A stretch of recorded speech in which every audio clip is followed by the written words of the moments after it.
Au cours des dernières années de sa vie sur Terre, le grand maître Paramahansa Yogananda a parlé à plusieurs reprises et avec insistance d'un plan qui, selon lui, était destiné à devenir un modèle social de base pour l'âge nouveau, la formation de colonies de fraternité mondiale, comme il les appelait. Dans presque chaque conférence publique, quel que soit le sujet annoncé, il faisait une digression pour exhorter les gens à agir selon sa proposition. Le jour viendra, prédisait-il, où cette idée se répandra dans le monde comme une traînée de poudre. Rassemblez ceux d'entre vous qui partagent des idéaux élevés. Mettez vos ressources en commun. Achetez des terres à la campagne. Une vie simple vous apportera la liberté intérieure. L'harmonie avec la nature vous apportera un bonheur que peu de citadins connaissent. En compagnie d'autres chercheurs de vérité, il vous sera plus facile de méditer et de penser à Dieu. Quel est le besoin, c'est toujours Yogananda qui parle, quel est le besoin de tout ce luxe dont les gens s'entourent? La plupart de ce qu'ils possèdent, ils le payent. Ils le payent euh, sur emprunt. Leurs dettes sont une source d'inquiétude permanente. Même les personnes dont le luxe a été payé ne sont pas libres. L'attachement en fait des esclaves, fait d'eux des esclaves. Ils se considèrent plus libres grâce à leurs possessions et ne voient pas comment en fait leurs possessions les ont possédés à leur tour.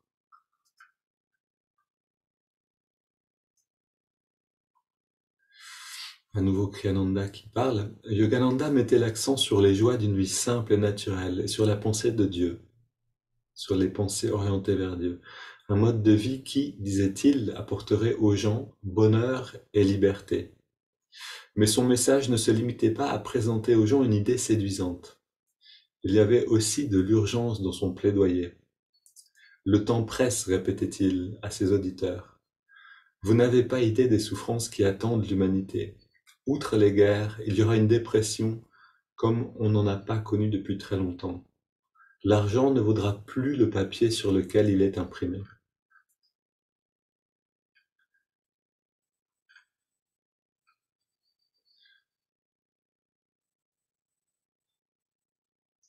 Voilà, je saute un passage parce qu'on ne veut pas aller dans ces prédictions ici en détail, mais plutôt sur les solutions proposées par Yogananda.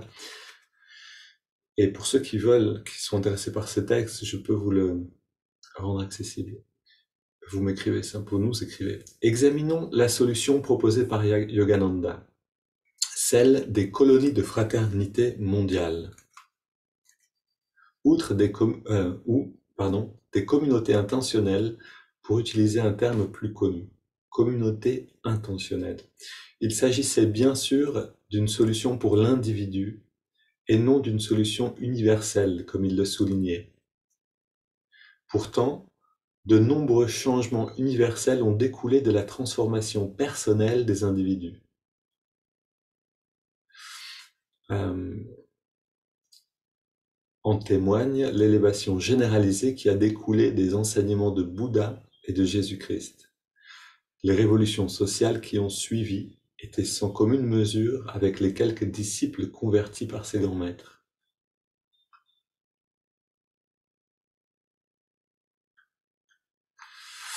Ok, je vais m'arrêter là avec le texte, la lecture du texte lui-même. Et alors, vous pouvez vous imaginer, c'est quand même un moment particulier. Yogananda était invité à parler dans un club en Amérique, vraiment quelque chose d'assez innocent en fait, hein. Et donc on buvait un thé, on mangeait un bout de gâteau dans un jardin, et puis on lui a demandé de parler. Alors il s'est levé, et là, comme une explosion, comme le tonnerre, il a donné ce discours, et Swami Kriyananda était là, dans lequel il disait, réveillez-vous, des choses arrivent, et il faut y faire face, et donc il faut trouver une manière de vivre qui permette justement de vivre dans ce qui vient. Euh, donc, il a donné ce discours avec une intensité que Swami Kriyananda n'avait pas vue donc ailleurs, dans d'autres discours. Mais Swami Kriyananda semble être un des seuls, peut-être le seul, à avoir entendu ce message. Et ça, c'est vraiment quelque chose de paradoxal. C'est-à-dire que plus tard, donc Yogananda, dans la fin de sa vie, ces dernières années avant de partir, a vraiment insisté là-dessus. Puis, ok, il a quitté son corps en 1952. Et la SRF, donc la Self-Realization Fellowship, qu'il avait lui-même créée, euh, donc comportait un membre, pardon, une directrice en fait, un directeur d'abord, puis qui est mort aussi parce c'était le disciple le plus avancé de Yogananda.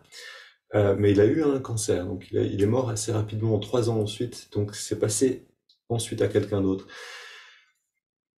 Maintenant, c'est là où les choses ont commencé à changer assez radicalement. C'est-à-dire qu'il y avait Swami Kriyananda qui était là, qui, je pense, était en fait la personne la plus apte à prendre la relève, mais il était aussi très jeune. Et donc il y avait des personnes qui connaissaient Yogananda, qui étaient avec Yogananda depuis bien longtemps, et Swami Kriyananda qui était avec lui depuis seulement 3 ans.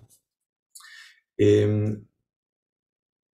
voilà, il y a un ensemble de circonstances qui ont fait que la direction de cette association euh, est arrivée donc à Dayamata, celle qu'on appelle Dayamata. Et ici, l'organisation donc en Amérique et en Inde a pris une direction différente. J'essaye de vous résumer ce qui s'est passé euh, aujourd'hui. Donc, d'un côté, on avait Swami Kriyananda qui était dans the board of directors, donc qui était je sais pas comment on dit en français, mais voilà, dans les personnes centrales qui dirigeaient l'association, avec d'autres, et puis Dayamata qui dirigeait cette association qu'on appelle la SRF. Maintenant, Swami Kriyananda a toujours eu cet appel intérieur, même bien avant de rencontrer son maître. Donc, il sentait un appel pour créer des communautés, pour trouver une manière de vivre qui soit différente et qui relie plus les personnes, qui mette plus en face de l'essentiel. Et donc, il a senti cet appel très fort quand il a vu Yogananda parler de cette manière, ça l'a touché particulièrement. Et donc, quand il a par la suite était donc dans voilà, dans la possibilité de donner aussi des idées, de proposer des choses, il est allé dans cette direction-là. Mais ces propositions ont toutes été rejetées. En fait, littéralement, ce qui s'est passé, c'est que la présidente lui a dit, à un moment, Swami Kriyananda lui a demandé, mais pourquoi est-ce qu'on ne crée pas ces petites communautés-là, puisque c'était le souhait de Yogananda. La réponse de la présidente, je crois que c'est vraiment Dayamata qui lui a répondu ça, je n'ai pas la citation, je ne l'ai pas trouvée, mais c'était franchement, nous ne sommes pas intéressés. Et donc là, il y avait clairement une divergence. Alors, ce qui aurait pu se passer, c'est que Swami Kriyananda reste dans la SRF et comment dire, voilà, se débrouille pour rentrer dans le moule d'une certaine manière, hein, et pour ne pas envahir les gens avec sa créativité et avec sa volonté d'expansion en fait, d'atteindre le plus possible de monde avec ses enseignements. Ce qui s'est passé, heureusement, c'est différent, c'est-à-dire que d'abord, bon, lui, il a simplement, pour lui, c'était clair qu'il allait rester dans la SRF et qu'il allait servir là.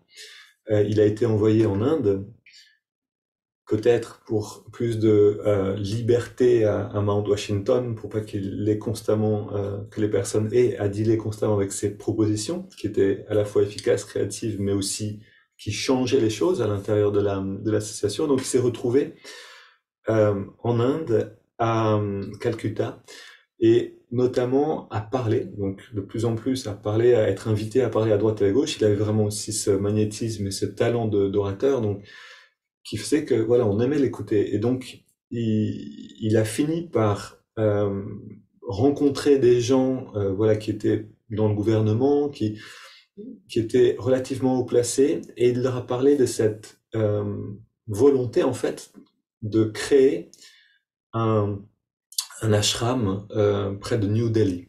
Donc, puisque la communauté n'était pas possible, donc créer une petite communauté comme Ananda, c'est en fait la réalisation de ce rêve. Ananda, c'est une communauté, mais ce sont des communautés dans le monde. Comme c'était pas possible, il a proposé de créer un ashram près de New Delhi. Et là, le déclencheur, en fait, ça a été le déclencheur de sa séparation. C'est-à-dire que d'un côté, il commençait à rassembler beaucoup de monde. Il y a même finalement, il a trouvé cet endroit-là.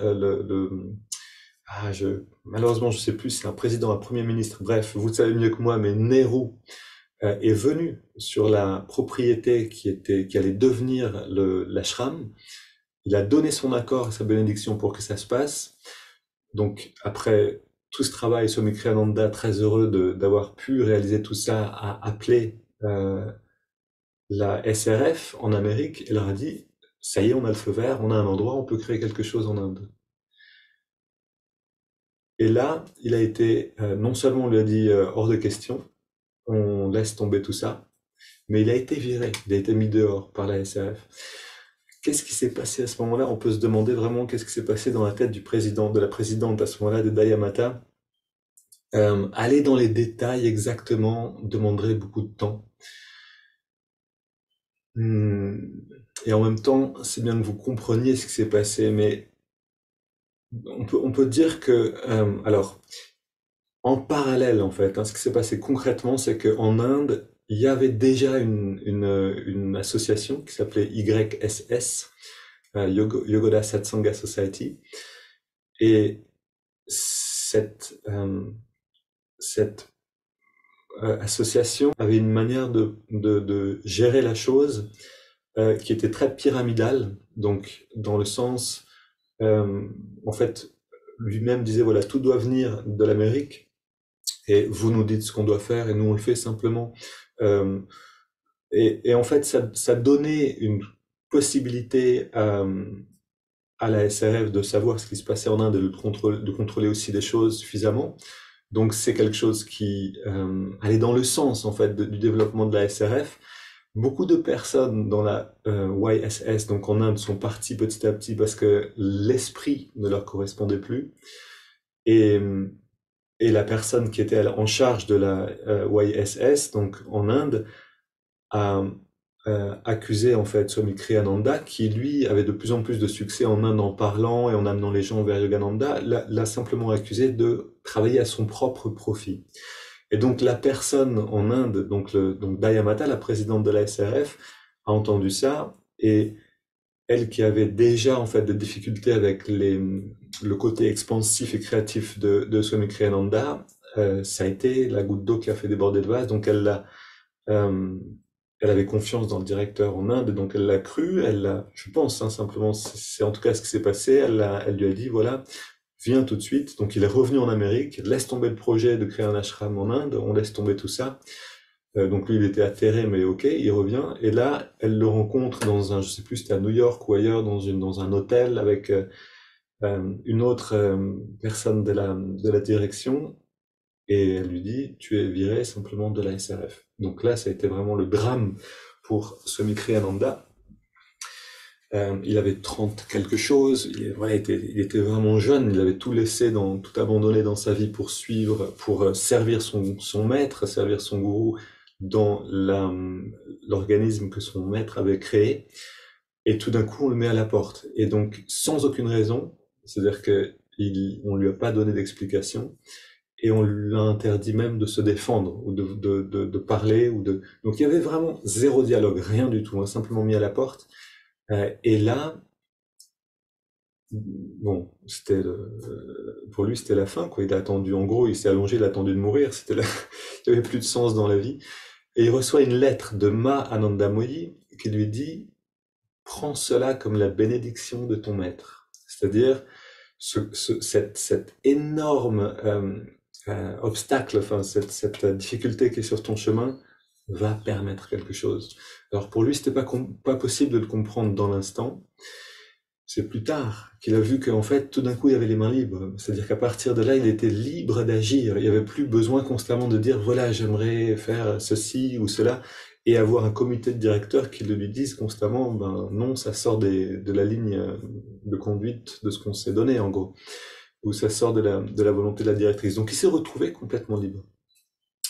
Et il a commencé à, qu'est-ce qu'il pouvait faire? À simplement à servir son maître, mais d'une autre manière. Donc il a donc plus dans le cadre de la SRF, mais simplement en donnant des cours de yoga, en donnant des cours pour amener les gens vers la méditation, vers les enseignements de Yogananda, et il a commencé à parler. Et ce même succès qu'il avait en Inde, il a commencé à l'avoir en Amérique. Donc il s'est installé près de, euh, pas très loin en fait, en Californie, pas très loin de la SRF, lui-même ayant toujours un grand attachement pour la SRF, beaucoup d'amis dans la SRF.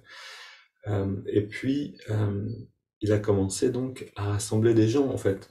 Les gens revenaient le voir, c'est-à-dire, c'est le directeur actuel d'Ananda qu'il a rencontré de cette manière, il entendait Swami Kriyananda parler, et puis il y avait quelque chose que Swami Kriyananda émanait, quelque chose de cette écoute, bienveillance et clarté aussi qu'il aimait, donc il revenait le voir semaine après semaine. Puis un jour, Swami Kriyananda a remarqué que donc cette Jyotish était toujours là, et il lui a dit est-ce que tu voudrais m'aider? Et donc, les choses, petit à petit, se sont développées de cette manière. C'est-à-dire que Jyotish a dit oui, et puis il n'y avait pas encore beaucoup de choses à faire, mais il a simplement suivi. Et puis ensuite, d'autres se sont... euh, voilà, il y a une sorte de groupe qui s'est un petit peu formé naturellement, de personnes qui se sentaient attirées par Swami Kriyananda et par sa manière de donner les enseignements de Yogananda. Et puis, un jour, c'est devenu clair pour Swami Kriyananda qu'il fallait trouver un endroit et qu'il fallait commencer en fait à ces gens se rassembler autour de lui. C'était pas pour rien que c'était le moment de créer quelque chose, d'aller vers la réalisation du rêve de son maître, donc la création de petites communautés. Et j'ai dit le rêve de son maître parce que Yogananda lui-même avait commencé en fait, c'est-à-dire avait lancé une impulsion. C'était trop tôt. Ça c'est l'explication de Swami Kriyananda qui a vu que les choses n'ont pas abouti, qui a vu aussi l'évolution de la mentalité en Amérique depuis les années, oui, 50, 40 euh, jusqu'à 2000 quelque chose en fait. Hein. Il a vécu longtemps, Swami Kriyananda, et il a dit que c'était simplement trop tôt. C'est-à-dire Yogananda a dit voilà, on va créer une école, il y aura les familles pourront vivre ici.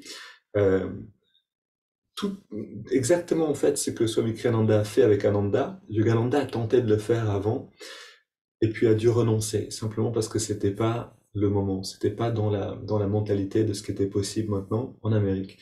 Et donc, il était plus, ce qui s'est développé plus et ce qui continue d'exister dans la SRF, c'est une approche plus monastique qui correspond finalement à qui correspond à ce qu'on peut appeler le Kali Yuga sans doute, c'est-à-dire le besoin de se retirer du monde pour aller dans la spiritualité. Et en fait, le message de Yogananda n'est pas celui-là seulement, c'est-à-dire c'est pas vous devez vous retirer ou rester chez vous et pratiquer seul non plus en fait, hein, mais c'est regroupez-vous en petites communautés c'est ça qui va vous renforcer en fait pour pratiquer et intégrer ces enseignements chez vous. Et voilà. Pourquoi est-ce que Yogananda aurait créé ces choses et qui étaient vouées à l'échec? Est-ce qu'il ne savait pas que ça n'allait pas marcher? Swami Kriyananda dit que possiblement il le savait, bien sûr, mais que c'était une manière pour lui d'affirmer concrètement que ces choses devaient se passer, de donner l'exemple, en fait, pour que d'autres puissent le faire. Et donc, c'est ce que Swami Kriyananda a fait. À partir d'un moment, il a vraiment acheté un terrain, c'était encore moins cher hein, à l'époque, dans la forêt des collines du Nevada. Et, et puis voilà, Ananda est né. D'abord avec, c'était vraiment, je pense, un regroupement un peu de hippies dans les années 70, 60, c'était en 69, je crois que les choses sont vraiment créées. C'était pas très clair encore qu'est-ce que c'était Ananda, donc les gens venaient, étaient attirés par le fait de vivre un peu dans la forêt ensemble, tout ça. Et au fur et à mesure des années, la chose s'est affinée, et donc beaucoup sont partis et certains sont venus qui ont senti vraiment que voilà, c'était l'enseignement de Yogananda qui les appelait, le fait de le pratiquer, de l'appliquer, de le vivre ensemble. Donc, qu'est-ce qui s'est passé ensuite la SRF a vu cette croissance de Ananda, donc de Swami Kriyananda dans son activité, des personnes qui venaient proches de lui, etc. C'était toujours la même directrice dans SRF, donc jusqu'à la fin de sa vie en fait. Et elle n'a pas aimé ça. Donc ça remettait en fait en question leur suprématie un petit peu, ou leur autorité dans le fait d'être les seuls à donner le message de Yogananda. Alors, il y a eu des tentatives de détruire Ananda, et ici, donc ça s'est fait avec des procès. Euh, Si vous voulez plus d'infos sur ces choses-là, vous m'écrivez personnellement et je peux vous donner des choses, etc. Ce serait trop compliqué d'aller dedans maintenant, même si c'est vraiment intéressant, et il y a un enseignement aussi dedans, bien sûr. Ce qui s'est passé en tout cas, c'est que face à cette attaque, face à ces attaques répétées en fait de la SRF, Swami Kriyananda a gardé une intégrité assez exemplaire, et donc ça a encore filtré et affiné qui est Ananda. C'est-à-dire les personnes qui étaient capables d'être dans Ananda et de recevoir cette attaque et de pas savoir s'ils allaient survivre, puisque ça a été voilà, des sommes énormes en fait. En Amérique, si on se défend pas, ça nous met dans une mauvaise position s'il y a un procès contre nous.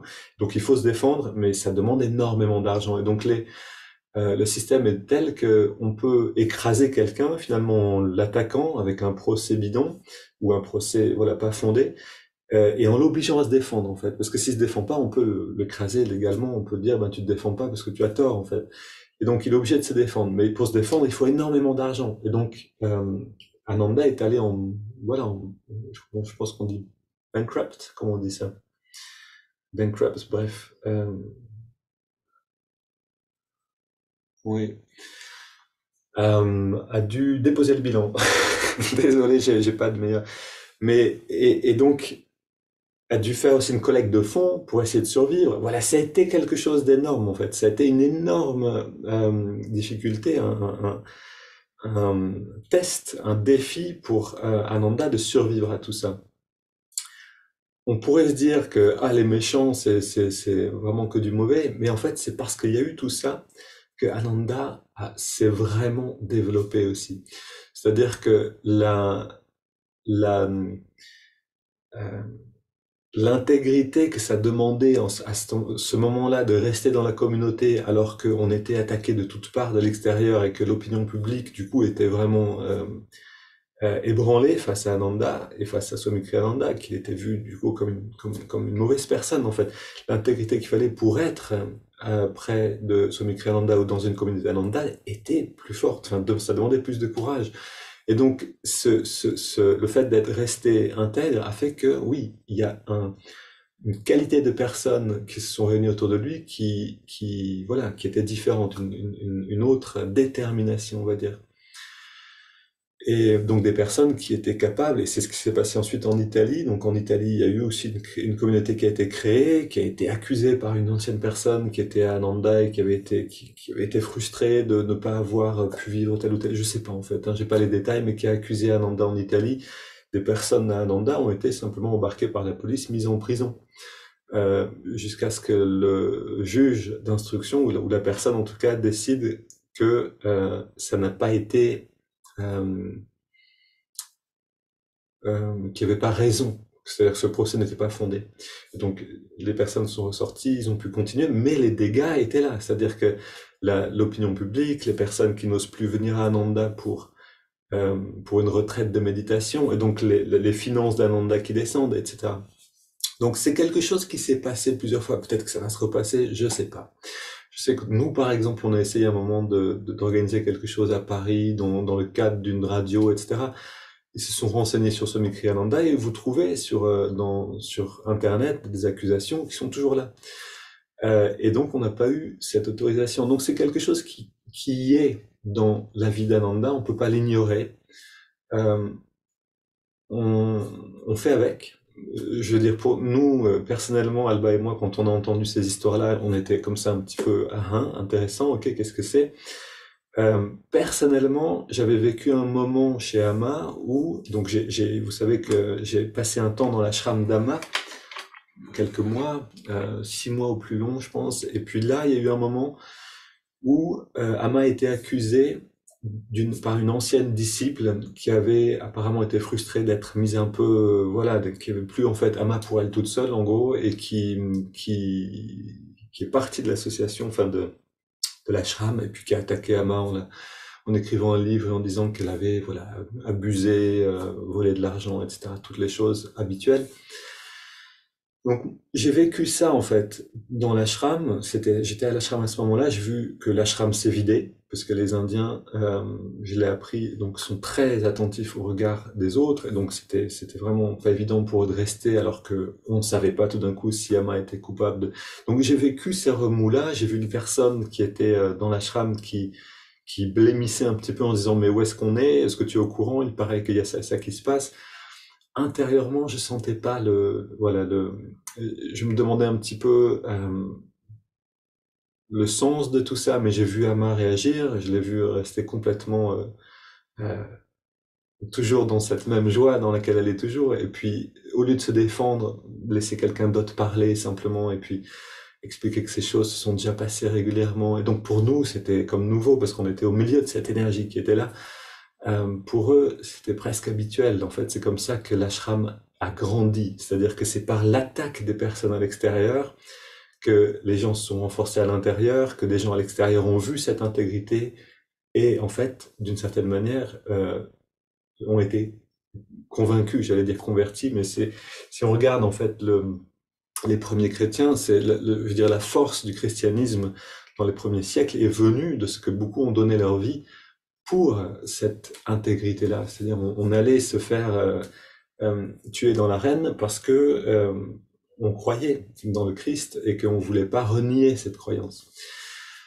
Et je crois que voilà, cette image-là peut donner un petit peu la vision. Pour moi, c'est la vision la plus, on va dire, directe, transparente de ce qui s'est passé. C'est des personnes ont donné énormément de leur énergie et de leur vie pour pardon. Ok. Pour que tout ça puisse se passer. Et maintenant, on en profite. Et nous, on continue d'aider à diffuser le message, à dire, regardez, il y a vraiment une partie lumineuse dans les enseignements de Yogananda et vous pouvez la trouver. Alors, ici, je dois dire aussi que ce que vous trouverez dans Ananda, vous ne le trouverez pas partout ailleurs, il y a eu beaucoup de modifications dans l'autobiographie d'un yogi, dans les enseignements de Yogananda, malheureusement, que si ça vous intéresse, encore une fois, écrivez-nous et je peux vous donner euh, des pistes pour voir en fait les passages qui ont été modifiés, supprimés, etc. Mais pour dire l'essentiel de ce qui a été modifié, ça vous explique simplement l'attitude qui s'est développée ensuite à la SRF et je ne veux pas la condamner non plus, c'est-à-dire qu'il y a aussi un changement qui se fait maintenant vers plus d'ouverture. Les gens à la SRF on ne condamne plus Ananda, j'ai l'impression, de la même manière. Avant, les gens qui venaient à la SRF, on leur disait, ah, si tu savais ce qui se passe dans Ananda, c'est terrible. On leur disait pas ce qui se passait, parce qu'en fait, il se passait rien, rien de mauvais, mais on leur disait si tu savais. Et donc, les personnes, quand ils voyaient des personnes, enfin, les gens de la SRF, quand elles voyaient des personnes d'Ananda venir, elles les évitaient littéralement. Elles essayaient de pas rentrer dans cette mauvaise contagion.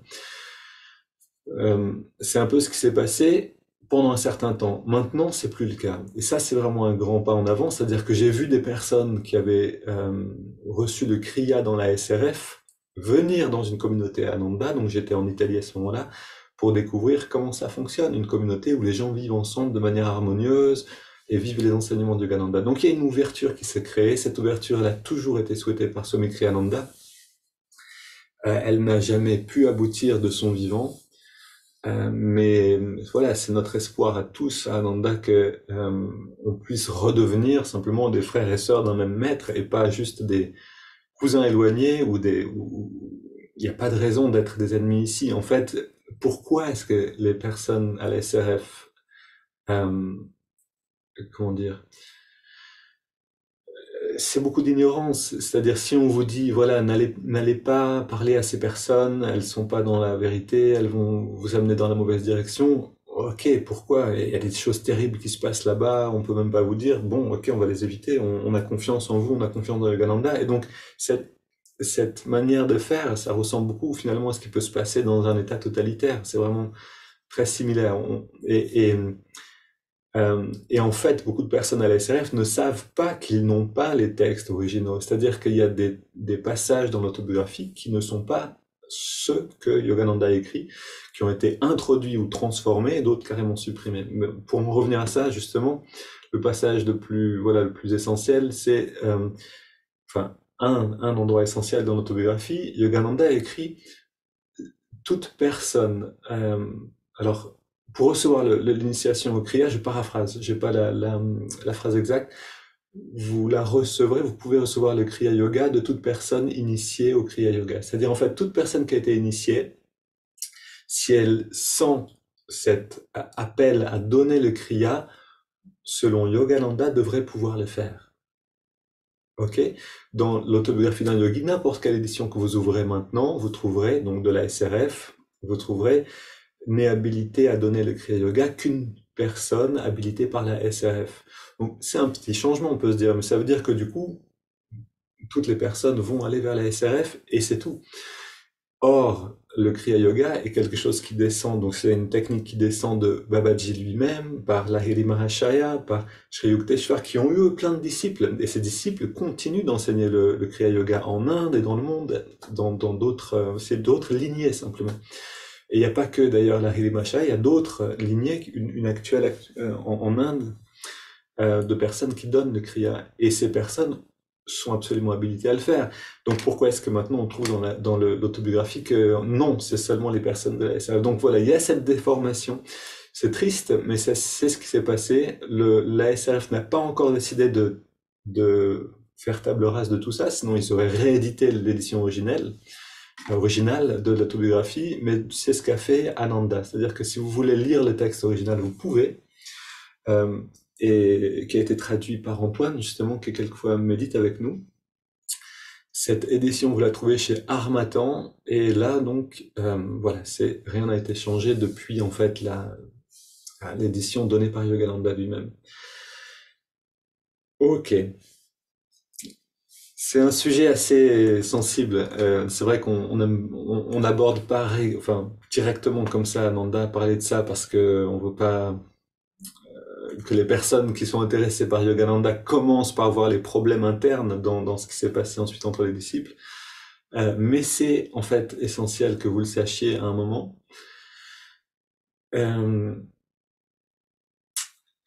Et aussi que je crois qu'il y a une évolution qui se fait dans la SRF maintenant, qui fait que les personnes à la SRF se demandent est-ce que vraiment on ne devrait pas nous aussi créer des petites communautés? Je ne connais pas, et j'ai regardé encore hier pour être sûr, est-ce qu'il y a des communautés de la SRF qui ont été créées? J'en ai pas trouvé. Je sais qu'il y a des groupes de méditation un petit peu partout.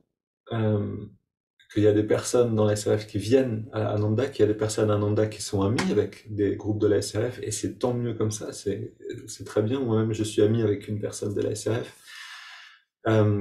Voilà, on en est là. Vous savez ce qu'est Ananda. Si vous voulez les histoires exactes des procès, etc., vous pouvez le faire en lisant The New Path, donc le nouveau chemin, Light Bearer, je crois que c'est ça, le livre de Asha Nayaswami, qui va d'ailleurs venir en octobre en France, qui va venir en octobre en Provence chez nous, et donc qui va parler. Asha Nayaswami, qui a passé une grande partie de sa vie avec Swami Kriyananda et qui est rempli de cet enseignement, de cette énergie que vous avez vu il y a 2 ans, certains d'entre vous par Zoom. Elle va venir en Provence et vous êtes tous invités d'ailleurs à nous rejoindre pour passer du temps avec elle, pour l'écouter parler et pour voilà, passer un bon moment dans ces enseignements, de chanter tous ensemble. Chanter parce qu'on va organiser une soirée kirtan aussi à un moment. Ok, beaucoup de mots. Je regarde s'il y avait des choses que je voulais vous dire encore à propos de tout ça.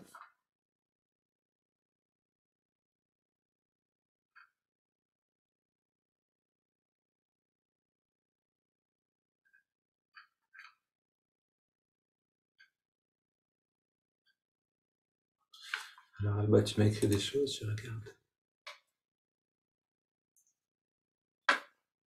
Oui, oui, ça je l'ai dit ensuite.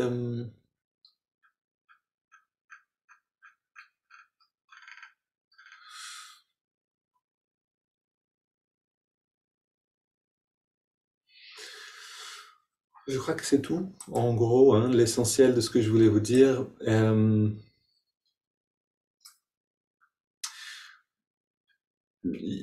Terminer avec une note que je trouve intéressante, en fait, c'est que après cette donc voilà cette histoire de procès entre la SRF et Ananda a duré très longtemps.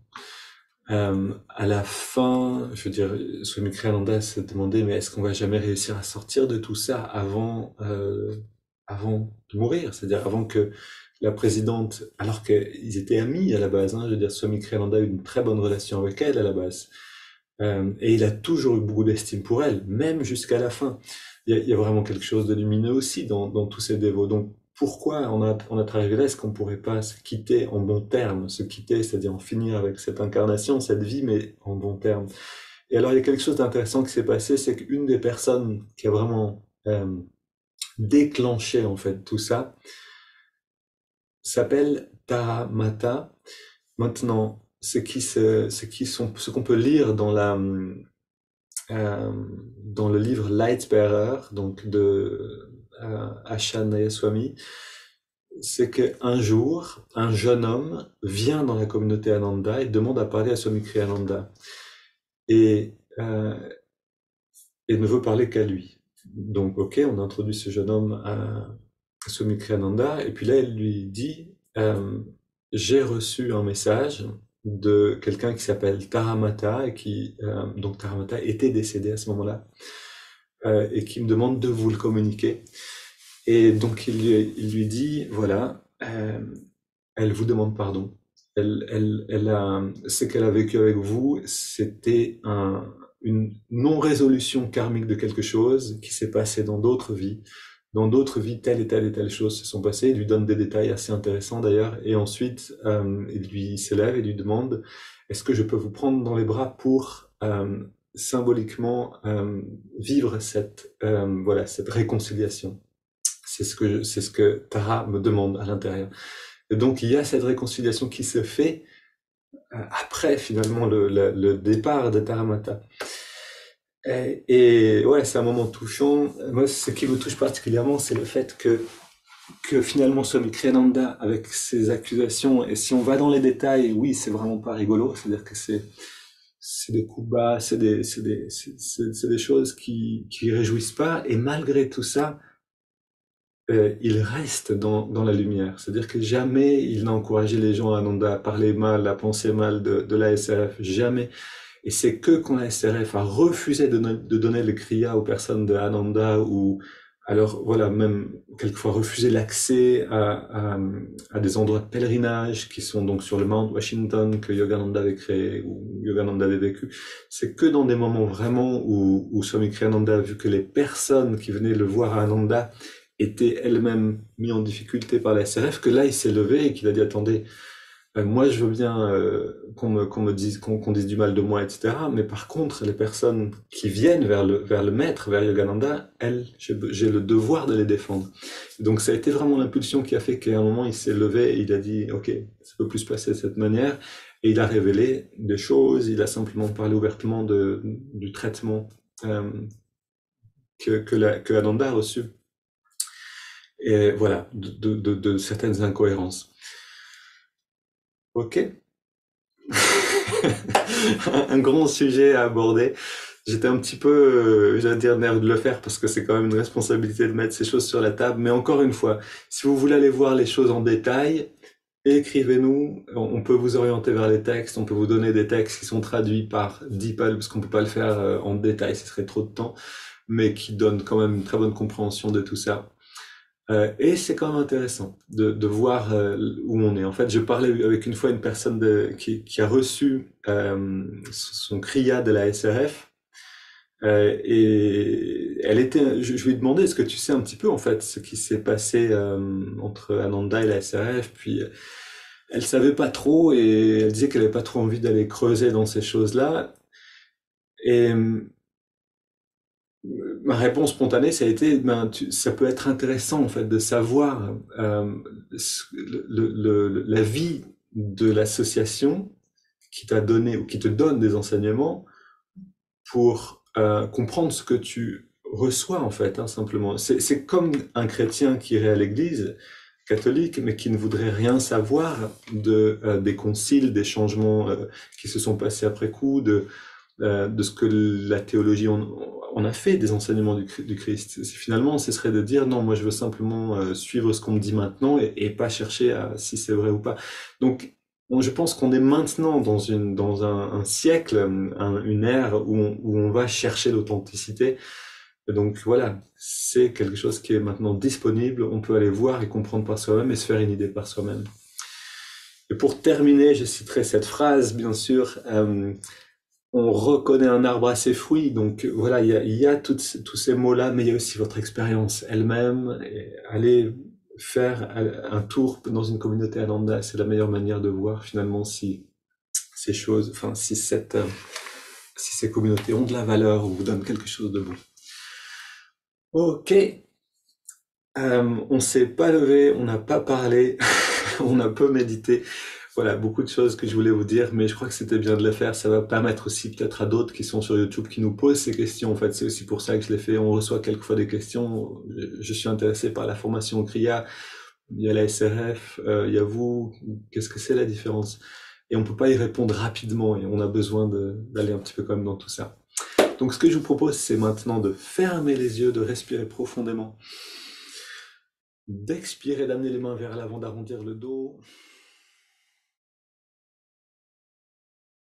On va aller à Ananda en juin avec ceux qui veulent. Je répète encore une fois, ça c'est vraiment bienvenue à tous. C'est-à-dire ceux qui sont maintenant ici, venez avec nous, super. Et ceux qui sont euh, sur YouTube et qui regardent cette vidéo enregistrée après coup, venez avec nous.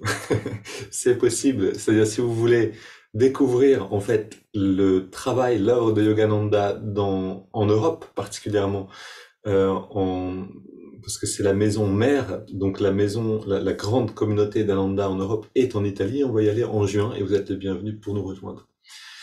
Euh, on a parlé donc il y a 2 semaines de la mission de Yogananda dans le monde, la mission de s'aligner.